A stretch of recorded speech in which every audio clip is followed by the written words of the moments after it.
મહાશિવરાત્રીને લઈને હાલ અનેક શિવાલયો બમ બમ ભોલે હર હર ભોલેનાથથી ગુંજી ઉઠ્યા છે। ત્યારે હાલ આજરોજ શિવરાત્રીને લઈને જામનગર જિલ્લાના જામજોધપુર તાલુકાના ઝીણાવરી ગામ પાસે આવેલ ગોપનાથ મહાદેવ મંદિર ખૂબ જ પ્રાચીન છે।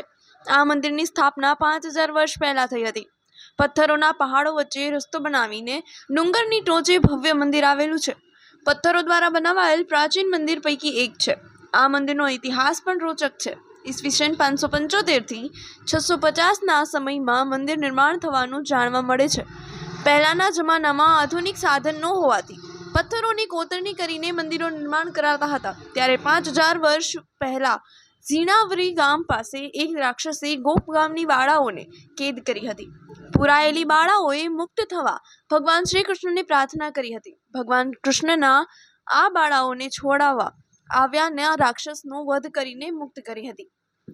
બાળાઓને મુક્ત કર્યા બાદ ભગવાન ગોપના ડુંગર પર પહોંચીને ભગવાન શંકરના મંદિરની સ્થાપના કરી હતી। ત્યારથી આ મંદિરને ગોપનાથ મહાદેવ મંદિર તરીકે ઓળખાય છે।